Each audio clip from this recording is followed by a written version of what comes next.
Part 1. Intro. The man who said, "I'd rather be lucky than good," saw deeply into life. People are afraid to face how great a part of life is dependent on luck. It's scary to think, so much is out of one's control. That's a quote from the movie Match Point. I remember first watching this movie when I was a kid. After I finished it, I had no idea what it was trying to convey, except for that Scarlett Johansson was pretty hot.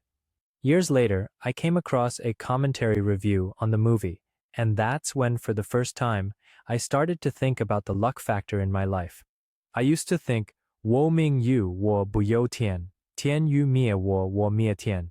My fate is up to me instead of God. If God wants to destroy me, then I'll destroy God. But eventually, I learned that 人定胜天, a man can always cross out his fate, is not true. Let me explain. The medical schools in North America are one of the most difficult programs to enter. If they can graduate, these medical students will be among the highest paid groups in the world. How difficult is it to enter? For example, the average GPA of the medical school Toronto University last year was 3.96 out of 4.0, basically straight A's for all courses. Every spring, the school holds an interview and entrance examination called MCAT. Professor Riddlemeyer of the University of Toronto counted nearly 3,000 interviewers from 2004 to 2009.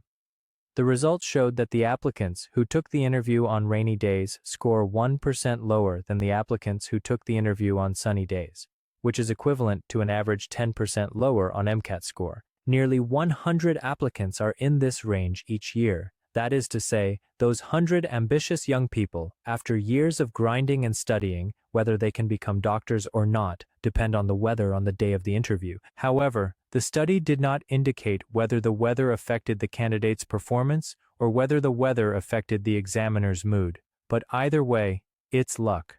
Not only does fate make fun of the excellent people, it also does not let go of the dark corners. The picture above is the researcher's summary of the results of 1,000 parole hearings. The vertical axis is the probability of successful parole, and the horizontal axis is the time for the court session. The two dotted lines are the judge's morning and lunch breaks. As you can see, a very clear pattern here, which is interpreted as right after the morning and lunch break, prisoners have a very high probability of being released on parole. Then the probability of parole afterwards will continue to decline. Note that the passing rate of last hearings before break is surprisingly low.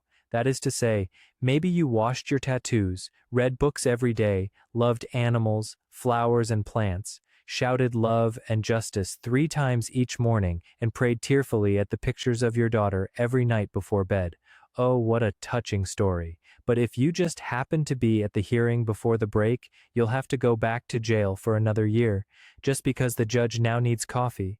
They have their own problems to worry about and can care less about you. Part 2. Butterfly Effect. Next, I'll introduce the concept of the butterfly effect, and here comes the story time. First is the anchovies and cormorant story. Let me first introduce one particularly interesting case. In the early 1970s, one year, Peru's anchovies changed their habit of copulation, which resulted in huge fluctuations in the Chicago futures market. This is because the anchovies no longer copulate on the beach. This caused a kind of seabird called cormorants that prey on them to leave the coast of Peru in batches. And because of the departure of cormorants, the global supply of seabird feces dropped significantly that year. South American seabird feces has always been the most important cheap fertilizer for American agriculture. This consequently caused many agricultural products in the United States greatly reduced in production, and then the prices increased, which eventually led to fluctuations in the agricultural futures market. My host family experience. When I was going to a private high school in New Jersey, my first semester there, I stayed with the Nocerino host family. I didn't like them. They didn't like me. So I asked the school to change me to a new family for the second semester, and that's the Wilgans, who accommodate 4 students at the same time. The previous students who had stayed there all left very good comments. The Wilgans interviewed me and decided that they'll accommodate me. However, a week later, The school counselor for the international students called me into her office and told me that the Wilgans won't host me anymore because they talked with Noserinos and consequently changed their mind. I was shocked and later talked in person with them and even begged the Wilgans, but it was all in vain. I spent the following month hollow-hearted and in darkness. However, in the end, the school found me another host family, the Bergios. Who's even better, I was their first and only host student, and they treated me very well. And additionally, they have a piano. I was forced to learn the piano when I was a kid, but I absolutely hated each and every minute of it. But now, almost 10 years later, I am standing in front of a wooden piano that lies in the dining room. I looked at it and just picked it up. And the rest is history. I later on bought my own piano keyboard and played piano for many more years. After I moved into the Bergios, I once visited another host family called Beryl that hosts 4 students. All those 4 students play video games together, seek no growth, completely clueless about life. They influence each other, assure the validity of each other's failure, degenerate together. That night, after I returned to Bergios and practiced piano in silence, I thought to myself, I was actually quite fortunate to not go to the Wilgans. If I did, with 3 other negative influences around me all the time, I would definitely not have the heart to sit down to learn, to grow, to cultivate myself. I would only be affected by their aimless attitude of life and dragged down by them. Second story, my near-death swimming experience. I was once traveling in Mexico on my own and went swimming by the beach on an uneventful day. I was walking in the water with my feet on the sand. The water was just over my shoulder. Suddenly, there was a cliff. I dipped for a second but quickly came up. Just then, the waves pulled me back. I swam a bit but soon realized I was only getting further. But I'm still swimming until a huge wave came from behind that I had no idea of. The wave was so tall it knocked me out. I tumbled underwater. Back then, I didn't know about such a thing called rip current. But I was scared. I'm losing my strength. I yelled, "Help!" But no one was around me. No lifeguard was on duty. No one saw me. The sky was dark and gloomy, as if it's foreshadowing my fate. I legitimately thought I'm gonna die. All I did was swim as hard as I could in frog style. The survival instinct is huge. Luckily for me, the rip current let me go. I swam all the way till the water was only my ankle deep because I was so scared that it'll pull me back again. Then I just crashed right then and there. I laid on the ground and breathed heavily for a couple minutes, and I can still feel the burn in my throat, and that was my closest to death moment. Just if, that day, the wave was a tiny little bit stronger, if I was caught in another area of the rip current, if I choked for another mouthful of water, I would have died in the summer of 2017. Third story. Reddit John story. Here's a short story I read on Reddit. My dad had a customer in New York that he worked for. You could never make this man mad, ever. He would just shrug and say, "Well, we'll just have to work through this," and smile and get to work. One day my dad finally asked him, "John, you are the most easygoing person I've ever seen. Why is that?" And he answered, "Dave, I was angry one day. I woke up late and rushed to get ready, and right as I got to the subway, the train pulled away right as I got to the station. There I sat cursing, having to wait for the next train. Already late to work and having a bad day, I walked into the ground floor of my office building, and that's when the elevator exploded as a terrorist flew a plane into it. My office was on the floor it hit. Since then, I've been on borrowed time. On a side note by the author Me 911 is insider job. It's a succeeded Northwoods operation. Go do your own research, kids. Fourth story. Chinese farmer story. There is a story of a Chinese farmer. He loses his horse, everybody comes and says, "Oh, that's terrible." He says, "Maybe." The next day his horse came back with 7 wild horses. Everybody comes and says, "Oh, that's great." He says, "Maybe." The next day, his son takes out one of the horses and breaks his leg. Everybody comes and says, "Oh, that's terrible." He says, "Maybe." The next day, the conscription officer comes over and takes people into the military. They passed by his son because he's got a broken leg. Everybody comes and says, "Oh, that's great." Guess what he said? He said, "Maybe." Alice Hoffman has a quote. Here's the thing about luck. You don't know if it's good or bad until you have some perspective. Fifth story. Hockey player story. If you want to do a special job, such as being a hockey player, the timing of birth is very important. Canadian ice hockey players and many other athletes have birthdays in January, February, and March. Because Canadian hockey players are drawn according to the age of birth on January 1st, children born in January have a small advantage because they grow up. This small advantage is gradually amplified by the Matthew effect. They therefore get more training opportunities, such as being in a good team, so you become better and therefore in a better team. In his book, Success and Luck, Robert Frank describes how in a world increasingly dominated by winner-take-all markets, chance opportunities and trivial initial advantages often translate into much larger ones, and enormous income differences over time. As conservatives correctly observe, people who amass great fortunes are almost always talented and hardworking, but liberals are also correct to note that countless others have those same qualities, yet never earn much. The successful people are just ordinary people. They were just at the right time and right place. You see, our world is a huge chaotic system in which everything inside it interacts and affects each other with a complexity way beyond our comprehension.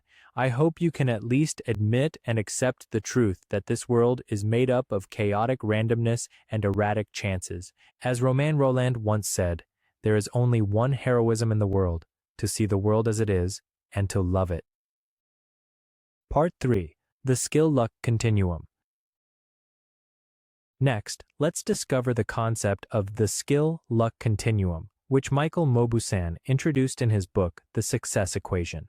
The essence is this: all the activities that we do, the weight of the luck factor varies, and we can arrange them in order of that weight from 0 to 100%.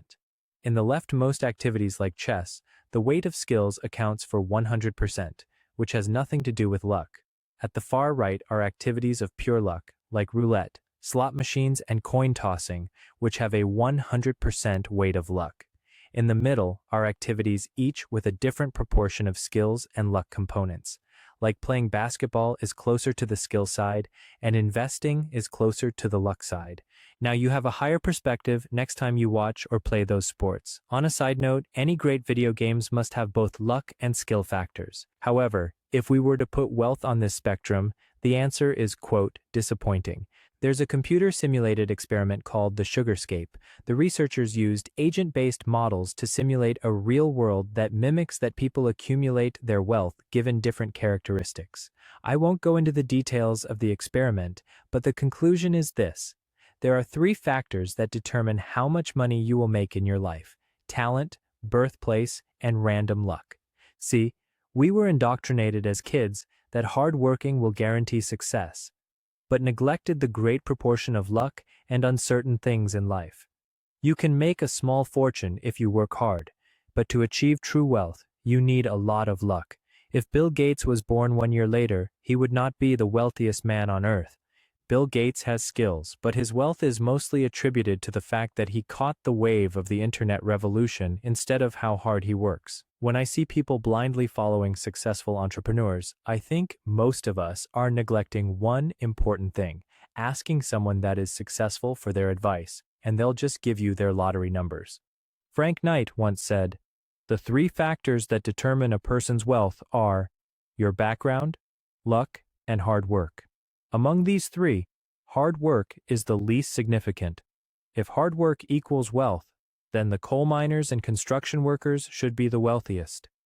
Yet have you ever seen a coal mine worker become the mine owner by working super hard and lots of overtime?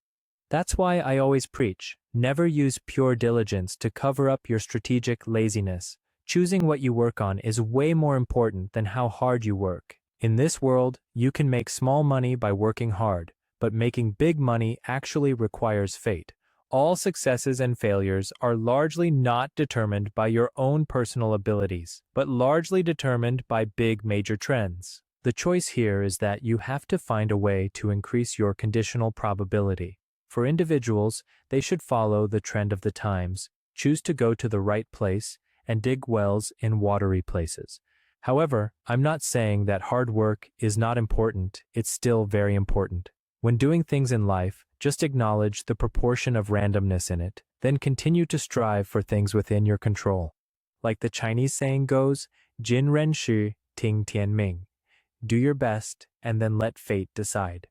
Hard work definitely is better than sitting there and counting on dumb luck, because life is based on a series of decisions instead of only one shot.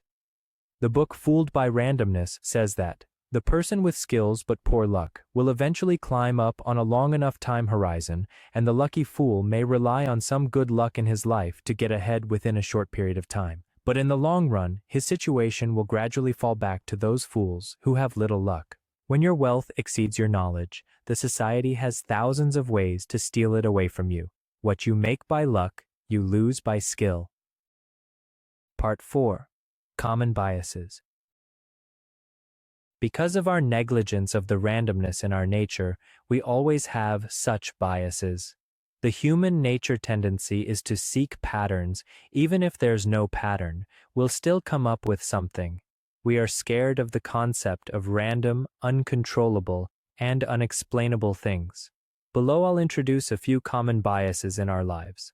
I hope by acknowledging those biases, you can make better decisions in your life. 1. We don't know what's random.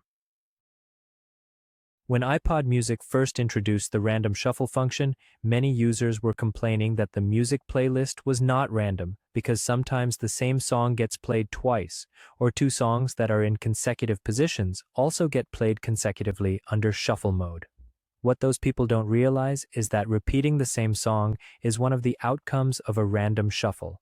So in the end, the technicians at Apple have to make the shuffle algorithm not truly random in order to make it seem random. 2. Random in the long term does not equal random in the short term.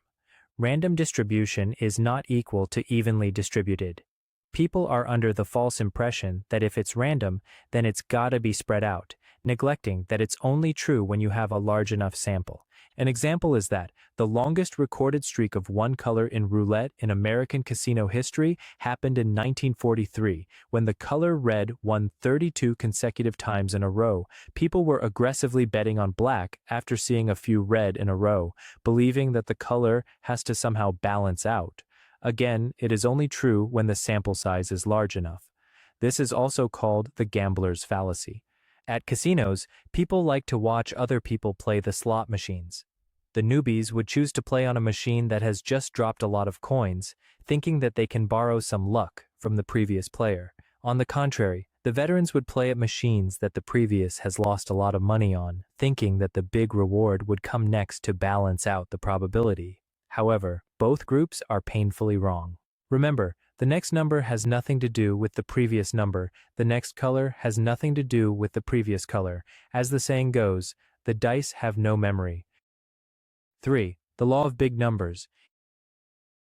In Japan, you can always see housewives achieve super high returns in investing multiple years in a row.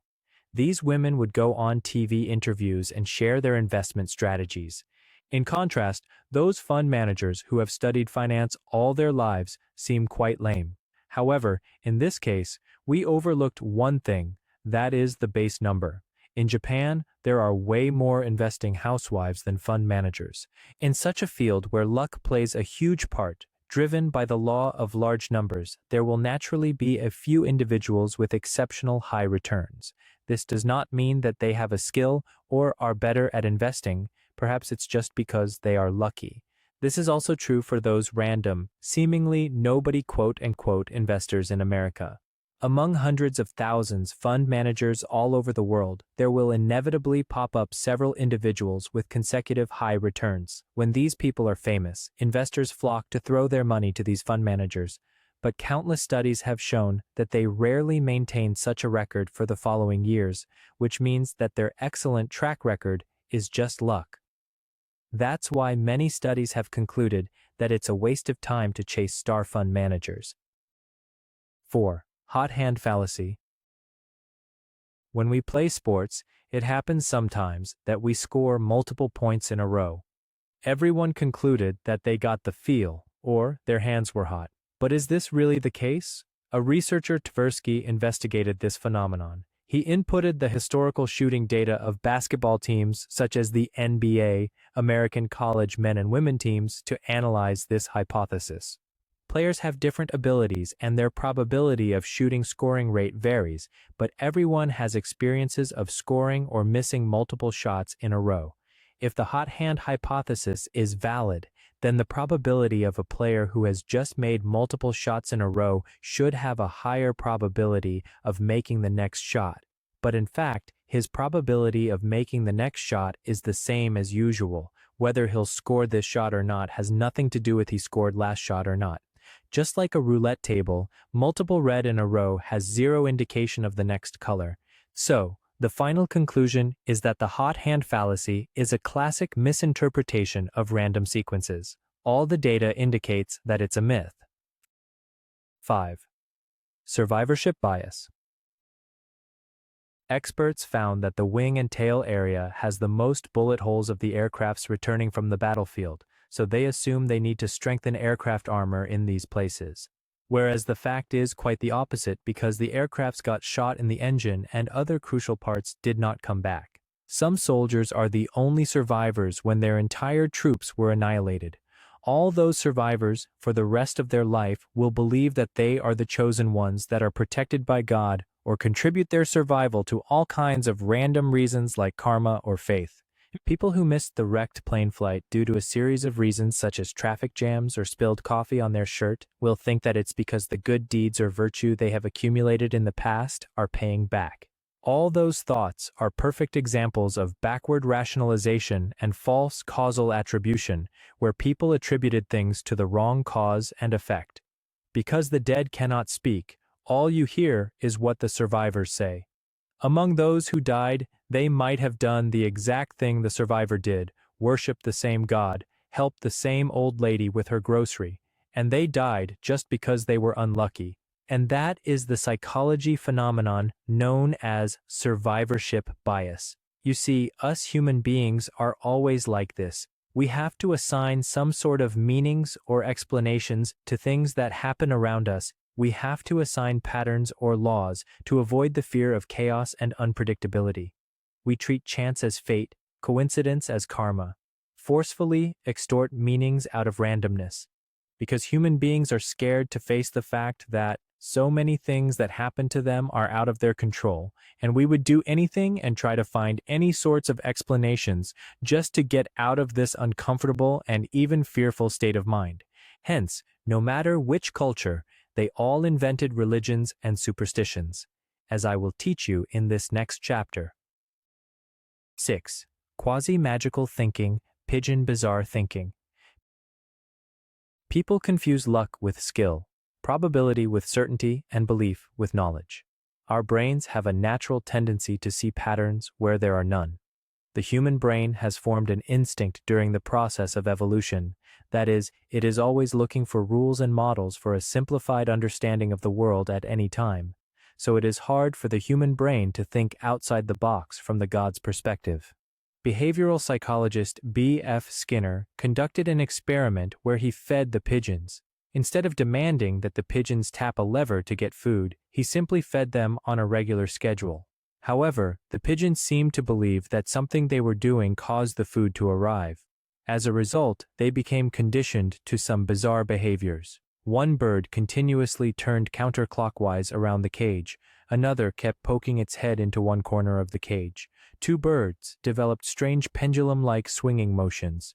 Of course, since the food came on a regular schedule, it came while they were performing these actions, thus reinforcing the conditioning. Humans are not pigeons, but one of the most characteristic features of the human brain is a tendency to look for patterns where patterns do not exist, and to expect patterns that have proven themselves to repeat reliably. For example, people share their experience or strategy after winning the lottery, either wearing red underwear to sleep or right foot first out of the door. And in the market, many of the company's strong results have less to do with their decisions than with market trends as a whole. Warren Buffett puts it like this: good managerial record, measured by economic returns, is far more a function of what business boat you get into than it is of how effectively you row. Ridley is a little blunter. Most CEOs are along for the ride, paid well to surf the waves their employees create. The illusion that they are feudal kings is maintained by the media as much as anything. But it is an illusion, so learn the difference between correlation and causality. Just because two events coincide does not mean that one caused the other. Part 5. Practical use of probability. And that is why probability theory can be seen as the God's view. Because in the eyes of God, everyone is just one of many samples. However, in the eyes of each individual, it is very difficult for us to treat ourselves objectively as a sample. This is why some people say that, when cancer occurs to you, the probability is 100%. Let's have a thought experiment. There are two opportunities for you to choose from. Pick the first one, you can immediately take $5 million. Pick the second one, you have a 10% chance of taking $500 million. And 90% of chance of getting nothing at all. If only looking at these two options, each has its own merits and flaws. We want as much money as money and want it securely with no risk. Which one do you choose? Here's the answer. Smart people will actively create a third option. That is, take the second opportunity and choose 500 million and then resell it. Since the expected payout of the 500 million option is 50 million. So as long as the price you resell is lower than 50 million, someone will buy it. And you will eventually get a sum much more than 5 millions. You see, as long as you have a bigger thinking framework, the choice will become simpler. As the Chinese saying goes, 退一步, 海阔天空, take a step back and the world opens up. Stepping back does not equal stepping down, but it's a method that allows you to properly distance yourself from the matter and examine the whole picture with a larger perspective and get to view the entire object. Here's one example of how you apply this probability thinking method in your actual life. Let's say I am a layman in golf playing against a golf pro for money.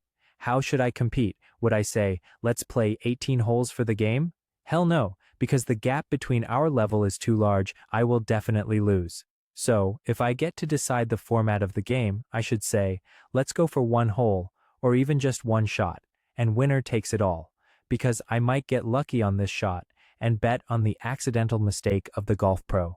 Another example. You are in a casino in Las Vegas. As you should know already, all casinos have an advantage in probability.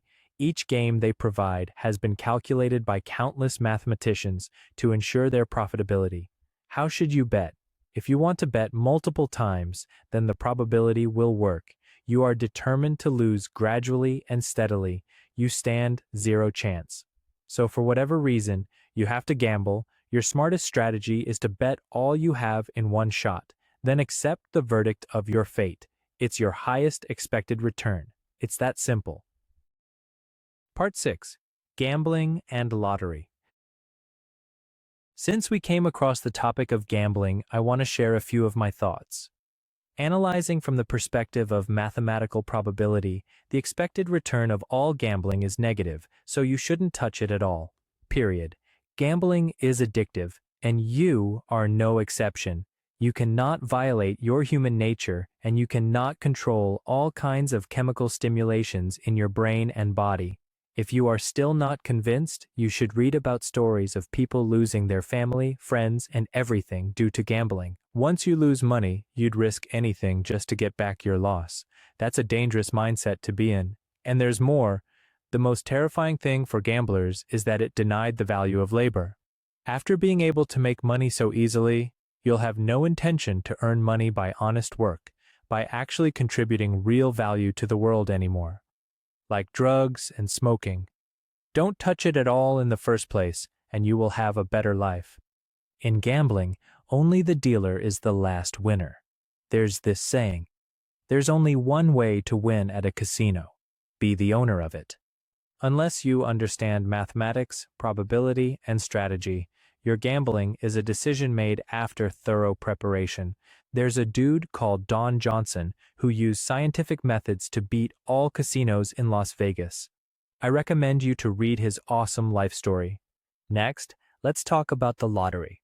My mental image of someone who buys lottery tickets is pretty much a loser. Not only, it shows that they have no knowledge of math, probability, or expected return. It also means they choose to depend on luck rather than hard work to achieve wealth. Do you not know that you have a higher probability of dying in your sleep tonight than winning the lottery? I remember one research shows that the successful people are prone to believe in themselves and something that is tangible, while people with lower income tend to believe in religions and superstitions because they think things are out of their control. Buying lottery tickets is a low IQ tax. The government taxes higher income people with higher tax brackets, and they tax lower income people by selling them lottery tickets. Purely from the perspective of mathematics, the expected return of the lottery is negative, even lower than gambling. Not to mention the numerous biases you are subject to be blinded by, like the bandwagon effect when being exposed many times to lottery winner stories. Almost one illusion when numbers are close, no perception of small probabilities like 1 in a million. You really can't trust your gut instinct on this one. You have to believe in science. Unless, you guessed it, you understand maths. You can Google the MIT students and windfall story, and another dude called Stefan Mandel. They both used precise calculations and beat the game, won a lot of money from the lottery, but you are not them, so stay away from it. Don't touch them at all. Plot twist. However, there's still one more exception. One day, I saw a documentary of a 1-meter-tall dwarf. He's almost 50 years old, year after year, earning minimum wage mopping the floor of the same building, living with his elderly father in a shabby house. The documentary is about him achieving his dream of visiting Tibet with the help of his friends. But other than that, I noticed one detail. That is, every time he passed by the lottery shop, he would buy one and then dream of the scenario of him winning. For him, the money is paid to buy hope, a possibility, a reason for him to live on, an excuse that allows him to dream among his hopeless life. For people like him, maybe buying the lottery is the best investment. Part 7. Outro. So, that's all for the topic. Let's conclude. First, I illustrated that luck and randomness are everywhere in our lives. Then, I explained the butterfly effect by telling many interesting short stories. Next, we learned the skill-luck continuum. Then we talked about 6 common biases related to our ignorance of randomness. Lastly, I explained why you shouldn't gamble or play the lottery. Luck and randomness are everywhere in life. After all, every event in your life has led you to watch this video. Got you, haha.